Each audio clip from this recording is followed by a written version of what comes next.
नमस्कार मित्रों, desire point channel के एक नए वीडियो लेक्चर में मैं हूं अमित दुबे। और आज के इस वीडियो लेक्चर में हम क्लास 12th इंग्लिश के first chapter the last lesson का अध्ययन करेंगे, जिसके लेखक हैं अल्फोंस डाउडेट। इस वीडियो लेक्चर में आगे बढ़ने से पहले मैं आप सबसे एक छोटा सा प्रॉमिस करता हूं कि जब ये वीडियो लेक्चर कंप्लीट होगा तो आपके लिए ये चैप्टर धुआं होने वाला है। यानी आज के इस वीडियो लेक्चर में इस चैप्टर को मैं आपको बहुत ही सरल और आसान शब्दों में पढ़ाने वाला हूं, और आज के बाद ये चैप्टर आपके लिए बहुत ही ज़्यादा आसान हो जाएगा। चलिए सबसे पहले बात करते हैं चैप्टर के नाम की। तो चैप्टर का नाम है द लास्ट। लास्ट का मतलब होता है अंतिम, लेसन का मतलब होता है पाठ, अर्थात अंतिम पाठ। ये आपके अध्याय का नाम है। इस चैप्टर पर आगे बढ़ने से पहले आपको इस चैप्टर के बारे में एक छोटी सी बात जाननी होगी। देखिए, कहानी कुछ ऐसी है कि एक बार फ्रांस और प्रशिया के बीच युद्ध होता है। अब युद्ध होगा तो कोई एक जीतेगा और कोई एक हारेगा। तो इस युद्ध में फ्रांस हार जाता है और प्रशिया जीत जाता है। अब जब प्रशिया युद्ध जीत जाता है तो प्रशिया क्या करता है? प्रशिया फ्रांस के दो ज़िले अल्सास और लॉरेन, जैसे हमारे यहाँ दो ज़िले हैं, एक ज़िला है इलाहाबाद, एक ज़िला है प्रतापगढ़, ठीक है। तो जैसे हमारे यहाँ दो ज़िले हैं, ऐसे ही फ्रांस में भी दो ज़िले थे। एक ज़िले का नाम था अल्सास और दूसरे का नाम था लॉरेन। प्रशिया क्या करता है? प्रशिया फ्रांस के अल्सास और लॉरेन ज़िलों पर कब्जा कर लेता है, और कब्जा करने के बाद वो कहता है कि अल्सास और लॉरेन के स्कूलों में अब फ्रेंच भाषा नहीं पढ़ाई जाएगी। जैसे हमारी मातृभाषा हिंदी है, हम लोग हिंदी पढ़ते हैं, वैसे ही चूँकि फ्रांस के ही ज़िले थे अल्सास और लॉरेन, तो फ्रांस की मातृभाषा फ्रेंच भाषा थी। जब प्रशिया अल्सास और लॉरेन पर कब्जा कर लेता है तो प्रशिया कहता है कि अब अल्सास और लॉरेन के स्कूलों में फ्रेंच भाषा नहीं पढ़ाई जाएगी। यही इस कहानी की नींव है, यहीं से ये कहानी शुरू होती है। तो फिर से समझ लीजिए कि फ्रांस और प्रशिया के बीच युद्ध हुआ। इस युद्ध में फ्रांस हार जाता है, और जब फ्रांस हार जाता है तो प्रशिया फ्रांस के अल्सास और लॉरेन जिलों पर कब्जा कर लेता है, और प्रशिया कहता है कि अल्सास और लॉरेन के स्कूलों में अब फ्रेंच भाषा नहीं पढ़ाई जाएगी। अब आपकी कहानी यहाँ से शुरू होती है। ये कहानी आपको एक फ्रेंच नाम का लड़का सुना रहा है, ठीक है। जो लड़का आपको ये कहानी सुना रहा है उसका नाम फ्रेंच है, आगे लिखा हुआ मिल जाएगा। चलिए, कहता है कि मैं स्टार्टेड रवाना हुआ फॉर स्कूल, स्कूल के लिए। मैं स्कूल के लिए रवाना हुआ वेरी लेट, बहुत देरी से, दैट मॉर्निंग, उस सुबह। तो उस सुबह मैं स्कूल के लिए बहुत देरी से रवाना हुआ। And was in great dread, and और वाज इन ग्रेट, मुझे बहुत ज़्यादा ड्रेड था, मुझे बहुत ज़्यादा डर लग रहा था। ऑफ स्कॉल्डिंग, डांट पड़ने का, और मुझे डांट पड़ने का बहुत ज़्यादा डर लग रहा था। स्कूल जाने के लिए जब आपको देर हो जाती है तो आप डरते डरते जाते हैं ना, कि कहीं स्कूल पहुंचकर मास्टर मारे ना या डांटे ना। तो वही वो भी कह रहा है कि मुझे डांट पड़ने का बहुत ज़्यादा डर लग रहा था। स्पेशली, विशेष रूप से इसलिए, बिकॉज, क्योंकि एम हैमल कौन है? उसके अध्यापक का नाम है। क्योंकि M Hamel had said, M Hamel ने कहा था, दैट ही वुड क्वेश्चन, कि वो क्वेश्चन करेंगे, प्रश्न पूछेंगे, अस, हमसे, कि वो हमसे प्रश्न पूछेंगे, ऑन पार्टिसिपल्स, पार्टिसिपल्स के बारे में। विशेष रूप से इसलिए क्योंकि एम हैमल ने कहा था कि वो हमसे पार्टिसिपल्स के बारे में प्रश्न पूछेंगे। क्लियर हो गया कि उस सुबह मैं बहुत देरी से स्कूल के लिए रवाना हुआ और मुझे डांट पड़ने का बहुत ज़्यादा डर लग रहा था। विशेष रूप से इसलिए क्योंकि एम हैमल ने कहा था कि वो हमसे पार्टिसिपल्स के बारे में प्रश्न पूछेंगे। एंड और आई, मुझे, डिड नॉट नो, नहीं पता था, और मैं नहीं जानता था, the first world, first world मतलब प्रारंभिक ज्ञान, अर्थात बिल्कुल भी कुछ भी नहीं पता था अबाउट देम, इनके बारे में। और मुझे इनके बारे में फर्स्ट वर्ड कुछ भी डिड नॉट नो नहीं पता था, और मुझे इनके बारे में प्रारंभिक ज्ञान भी नहीं था। फर्स्ट वर्ड मतलब होता है प्रारंभिक ज्ञान, अर्थात मुझे इसके बारे में कुछ भी नहीं पता था। ठीक है, तो आप चाहे तो कह सकते हैं कि मुझे इसके बारे में प्रारंभिक ज्ञान भी नहीं था, या फिर आप चाहे तो कह सकते हैं कि मुझे इसके बारे में कुछ भी नहीं पता था। ठीक है, फॉर अ मोमेंट, एक क्षण के लिए, मोमेंट मतलब क्षण या फिर पल कह सकते हैं। तो एक क्षण के लिए आई थॉट, मैंने सोचा, ऑफ रनिंग अवे, कि मैं रन अवे कर जाऊं, कि मैं भाग जाऊं। एक क्षण के लिए मैंने सोचा कि मैं भाग जाऊं, एंड स्पेंडिंग, और स्पेंड करूं, बिताऊं द डे, अपना दिन, और अपना दिन बिताऊं आउट ऑफ, दूर, घर से बाहर, और घर से बाहर अपना दिन बिताऊं। एक क्षण के लिए तो मैंने सोचा कि मैं भाग जाऊं और घर से बाहर अपना दिन बिताऊं। It was so warm, it लगा है दिन के लिए, जो दिन था ना, शो वार्म, वो बहुत गर्म था, दिन बहुत गर्म था। शो ब्राइट, और बहुत चमकीला था, दिन बहुत गर्म था और चमकीला था। द बर्ड्स, पक्षी, वर चिरपिंग, चहचहा रहे थे, एट द एज, किनारे, ऑफ द वुड्स, जंगल के। तो पक्षी जंगल के किनारे चहचहा रहे थे, एंड, और, इन ओपन फील्ड, खुले खेतों में, बैक, पीछे, ऑफ द शामिल, आरा मशीन के। तो आरा मशीन के बैक, पीछे, ओपन, खुले फील्ड, खेतों में, और आरा मशीन के पीछे खुले खेतों में। आरा मशीन क्या होती है अपने पिताजी से पूछिए, ठीक है, अगर आप नहीं जानते हैं तो, बाकी तो आपको पता ही होगा। तो आरा मशीन के पीछे खुले खेतों में द प्रशियन सोल्जर्स, प्रशिया के सोल्जर्स, प्रशिया के सैनिक, वर ड्रिलिंग, अभ्यास कर रहे थे। And in open field of the sawmill, और आरा मशीन के पीछे खुले खेतों में प्रशिया के सैनिक अभ्यास कर रहे थे। इट वाज, यह सब कुछ, ऑल, यह सब कुछ, ऑल है, एन दिख रहा था हमको कैमरा की वजह से, तो इट वाज ऑल, यह सब कुछ, मच मोर टेम्पटिंग, टेम्प्ट मतलब जो लुभावना हो, जो मनमोहक हो।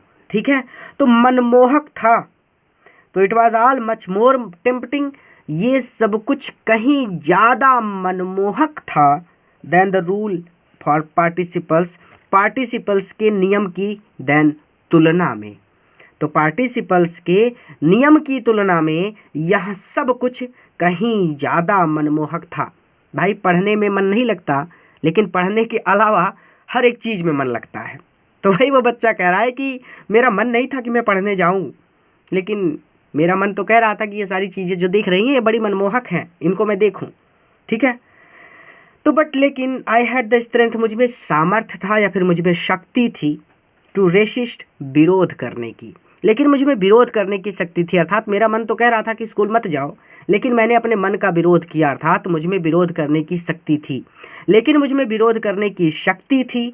एंड हरीड ऑफ, और मैं तेजी से, टू स्कूल, विद्यालय के लिए चल पड़ा या फिर स्कूल के लिए चल पड़ा, और मैं तेजी से स्कूल के लिए चल पड़ा।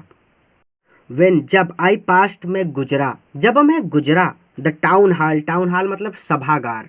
ठीक है, तो सभागार के पास से, जब मैं सभागार के पास से गुजरा, there was a crowd, crowd मतलब भीड़, देयर वाज वहाँ पर थी, तो वहाँ पर भीड़ थी। In front of, in front of का मतलब होता है के सामने, किसके सामने, द बुलेटिन बोर्ड, बुलेटिन मतलब सूचना या फिर समाचार, बोर्ड मतलब पट, जैसे वाइट बोर्ड होता है, ब्लैक बोर्ड होता है, ब्लैक बोर्ड को क्या कहते हैं, श्याम पट्ट, उसी तरह से बोर्ड मतलब पट, और बुलेटिन मतलब सूचना पट। तो इन फ्रंट ऑफ, के सामने, तो सूचना पट्ट के सामने क्राउड, भीड़ थी। When I pass town hall, जब मैं सभागार के पास से गुजरा तो सूचना पट्ट के सामने भीड़ थी। For the last 2 years, for the last, last मतलब पिछले, 2 ईयर्स पिछले 2 सालों से, आल सभी, यावर हमारी, बैड न्यूज़ बुरी खबरें, हमारी सभी बुरी खबरें या फिर हमारे सभी बुरे समाचार, हैड कम आए थे, फ्रॉम देयर, यहीं से आए थे। कहाँ से, इस बुलेटिन बोर्ड से। जब भी कोई बुरी बात होती थी तो इस बुलेटिन बोर्ड पर लिख दी जाती थी और लोग जाकर पढ़ते थे। तो सारे बुरे समाचार पिछले 2 सालों से यहीं से आए थे। ठीक है, तो पिछले 2 सालों से हमारे सभी बुरे समाचार यहीं से आए थे। अब कौन कौन से समाचार आए थे ये देखिए। द लॉस्ट बैटल्स, लॉस्ट मतलब हार चुका हो जो, ठीक है, तो हारे हुए बैटल्स युद्धों के समाचार, हारे हुए युद्धों के समाचार। द ड्राफ्ट, ड्राफ्ट मतलब सेना में भर्ती को जो भर्ती के लिए जो आदेश निकलते हैं, ठीक है, तो द ड्राफ्ट सेना में भर्ती के कानूनी आदेश संबंधी समाचार। द ऑर्डर्स आदेशों से संबंधित समाचार of the commanding officer, commanding officer सेना अधिकारी, तो सेना अधिकारी के आदेशों से संबंधी समाचार। तो ये सारे समाचार, तरह तरह के समाचार यहीं से आए थे।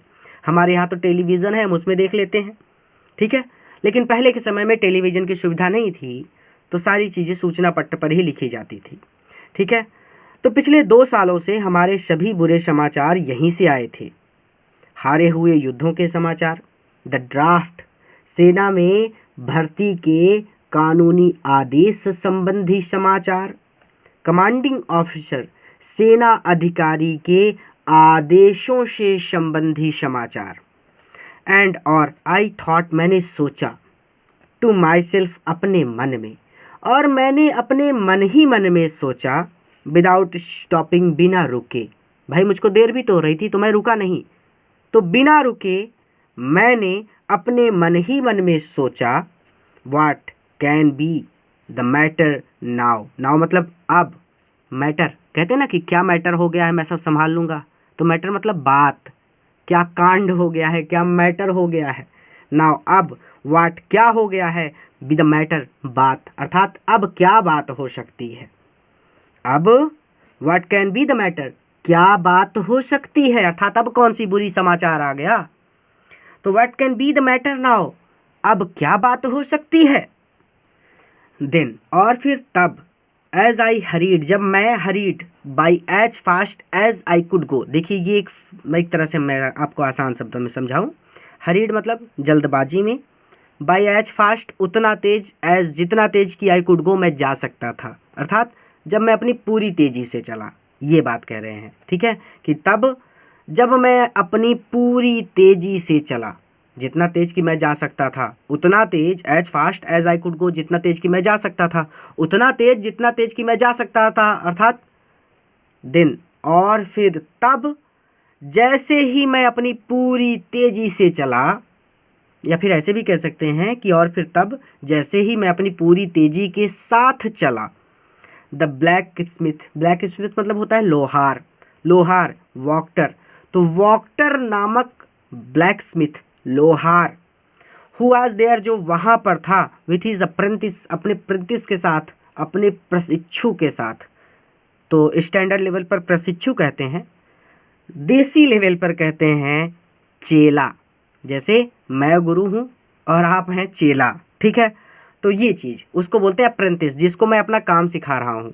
अब आप मुझसे पढ़कर किसी और को पढ़ाने लगे तो ये हो गया चेला, ठीक है।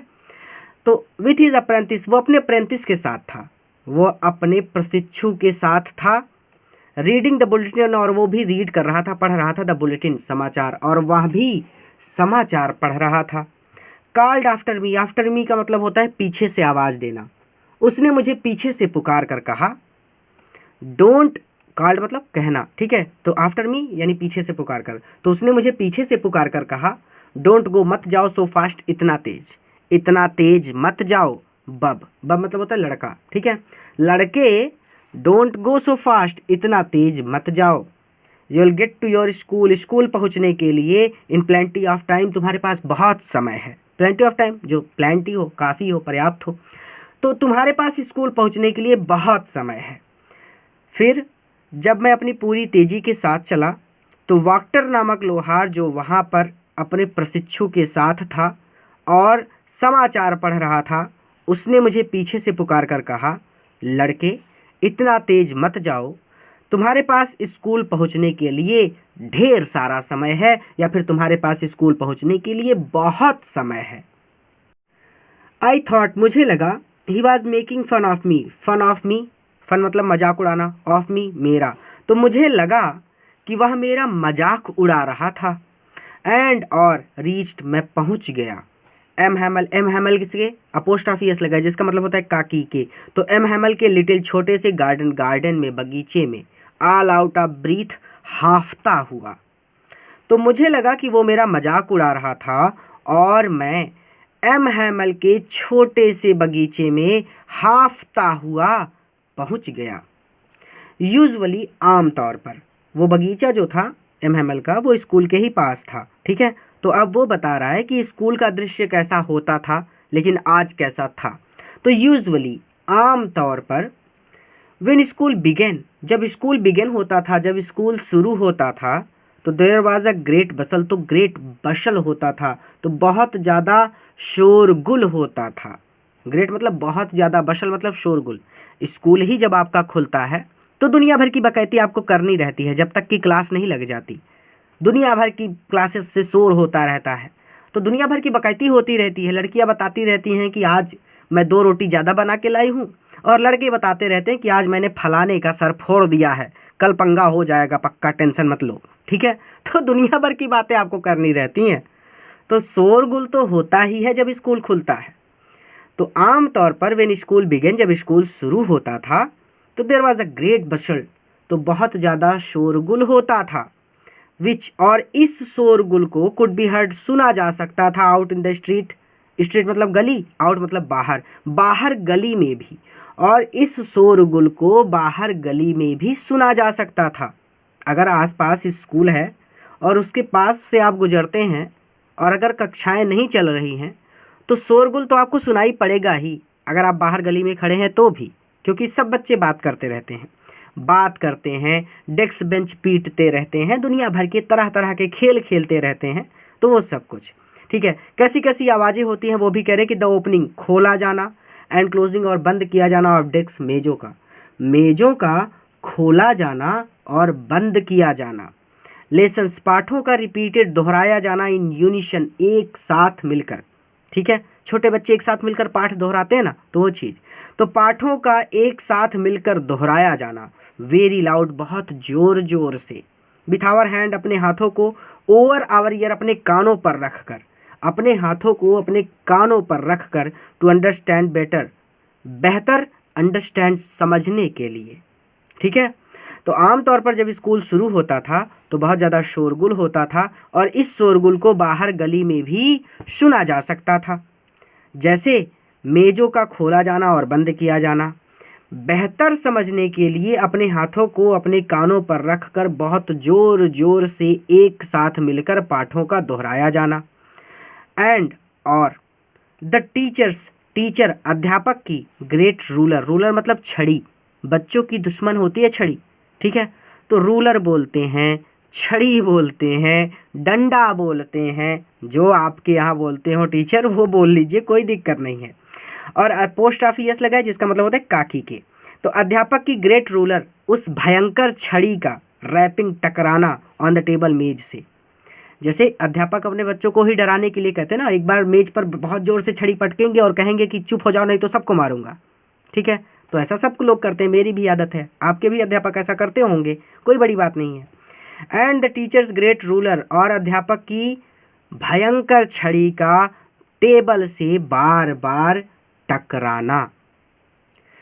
बट नाउ, लेकिन अभी, इट वाज ऑल, यह सब कुछ सो स्टिल, बहुत शांत था, लेकिन अभी सब कुछ बहुत ज़्यादा शांत था। आई हैड काउंटेड, मैंने सोचा था, ऑन द कमोशन की, इस कमोशन, इस हो हल्ला के बीच या फिर इस शोरगुल के बीच, टू गेट टू, मैं पहुंच जाऊंगा, माई डेस्क, अपनी मेज पर। मैंने सोचा था कि मैं इस शोरगुल के बीच अपनी मेज पर पहुंच जाऊंगा, विदाउट बीइंग सीन, बिना किसी को दिखाई पड़े। मैंने सोचा था कि इस शोरगुल के बीच मैं बिना किसी को दिखाई पड़े अपनी मेज पर पहुंच जाऊंगा। बट लेकिन ऑफ कोर्स, सचमुच या फिर वास्तव में, दैट डे, उस दिन, एवरीथिंग, सब कुछ, had to be as quiet, quiet मतलब शांत, सब कुछ उतना शांत था एज संडे मॉर्निंग, जितना संडे मॉर्निंग को होता है, जितना रविवार की सुबह को होता है। लेकिन उस दिन हर चीज़ सचमुच उतनी ही शांत थी जितना रविवार की सुबह को होती है। इसका मतलब जैसे रविवार को छुट्टी है तो स्कूल में सन्नाटा पसरा रहता है, उसी तरह से आज भी ऐसा लग रहा था कि जैसे स्कूल में सन्नाटा पसरा हो, सन्नाटे का साम्राज्य हो, कोई हो हल्ला नहीं हो रहा था। ठीक है, बट ऑफ कोर्स लेकिन सचमुच दैट डे, उस दिन everything had to be as quiet, सब कुछ उतना शांत था एज संडे मॉर्निंग जितना रविवार की सुबह को होता है। थ्रू द विंडो, खिड़की से, ठीक है, आई शॉ, मैंने देखा, माई क्लासमेट्स, क्लासमेट्स मतलब सहपाठी, तो मैंने अपने सहपाठियों को देखा। खिड़की से मैंने अपने सहपाठियों को देखा। ऑलरेडी, पहले से ही, इन देयर प्लेस, वो अपना स्थान ग्रहण कर चुके थे या फिर वो अपने स्थान पर पहले ही बैठ चुके थे। ठीक है, वो पहले ही अपना स्थान ग्रहण कर चुके थे, ये बोलिए, थोड़ा सा स्टैंडर्ड मेंटेन रहेगा। तो ऑलरेडी इन देयर प्लेसेस, वो पहले ही अपना स्थान ग्रहण कर चुके थे। एंड एम हैमल, और M Hamel walking up and down, इधर उधर वॉक कर रहे थे, टहल रहे थे, और एम हैमल इधर उधर घूम रहे थे with his terrible iron ruler, terrible अपने भयंकर, आयरन रूलर डंडे को, अंडर हीज आर्म अपनी बगल में दबाए हुए, और एम हैमल अपने उस भयंकर डंडे को अपनी बगल में दबाए हुए इधर उधर टहल रहे थे। आई हैड टू ओपन, मुझे खोलना पड़ा, द डोर, दरवाज़ा, I had to open the door, मुझे दरवाज़ा खोलना पड़ा, एंड गो इन, और अंदर जाना पड़ा, बिफोर एवरीबडी, सबके सामने, और सबके सामने अंदर जाना पड़ा। तो मुझे दरवाज़ा खोलना पड़ा और सबके सामने अंदर जाना पड़ा। यू कैन इमेजिन, आप कल्पना कर सकते हैं, हाउ आई ब्लश्ड, मैं कितना ब्लश्ड था, मैं कितना शर्मिंदा था, and how frightened I was, and और हाउ कितना फ्राइटेंड डरा हुआ था, आई वाज मैं, और मैं कितना डरा हुआ था। तो आप कल्पना कर सकते हैं कि मैं कितना शर्मिंदा था और मैं कितना डरा हुआ था।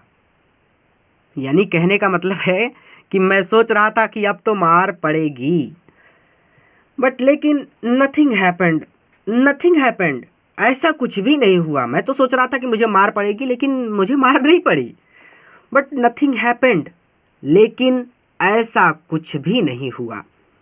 एम हैमल ने शॉ मी, मुझे देखा, एम हैमल ने मुझे देखा, एंड सैड, और कहा, वेरी काइंडली, बहुत काइंडली, बहुत दयालुतापूर्वक, और बहुत ही दयालुतापूर्वक कहा। M Hamel saw me, M Hamel ने मुझे देखा, एंड सैड वेरी काइंडली, और बहुत दयालुतापूर्वक कहा, गो टू योर प्लेस, अपने स्थान पर जाओ, क्विकली, जल्दी से, जल्दी से, गो टू योर प्लेस, अपने स्थान पर जाओ।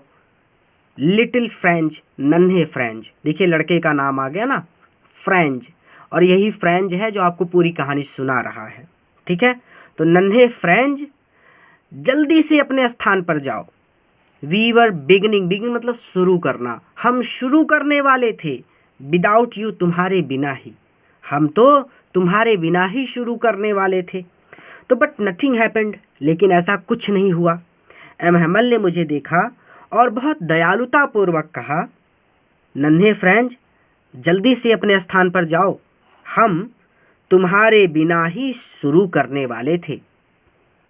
अब इसके आगे हम अगले पार्ट में पढ़ेंगे ताकि आप इस चैप्टर को और अच्छी तरह से समझ सकें। आपका होमवर्क ये है कि जितना पढ़ाया गया है इतना आप एक बार खुद से पढ़ लीजिए ताकि यहाँ तक सारी चीज़ें आपके लिए क्लियर हो जाएं। अगर आप अपनी किताब के सभी चैप्टर बहुत बारीकी से पढ़ना चाहते हैं, प्लस अपना पूरा ग्रामर पढ़ना चाहते हैं, प्लस आप चाहते हैं कि आपकी बुक के सभी क्वेश्चन आंसर और पूरी ग्रामर के नोट्स आपको मिल जाएं, तो ये सारी चीज़ें प्राप्त करने के लिए आप हमारा डिज़ायर पॉइंट ऐप डाउनलोड कर लीजिए। ऐप का लिंक आपको इस वीडियो के डिस्क्रिप्शन में मिल जाएगा। जैसे ही उस लिंक पर आप क्लिक करेंगे, वो लिंक आपको सीधा हमारे ऐप पर प्ले स्टोर पर ले जाएगा। प्ले स्टोर से आपको हमारा ऐप डाउनलोड कर लेना है अपने फ़ोन में। ऐप पर रजिस्ट्रेशन कर लेना है और ऐप पर आपको सारी चीज़ें मिल जाएंगी। आप अच्छी तरह से बारीकी से मन लगाकर सभी चैप्टर्स को पढ़ सकेंगे, सारे नोट्स मिल जाएंगे और कोई भी दिक्कत आपको नहीं होगी। और हाँ, हमारा कॉन्टैक्ट नंबर भी आपको मिल जाएगा। अगर आपको कोई दिक्कत होगी तो आप हमसे कॉन्टैक्ट करके बात भी कर सकेंगे। पूरा वीडियो देखने के लिए धन्यवाद। इस वीडियो को अपने मित्रों के साथ भी शेयर करें ताकि वो भी इससे लाभ ले सकें।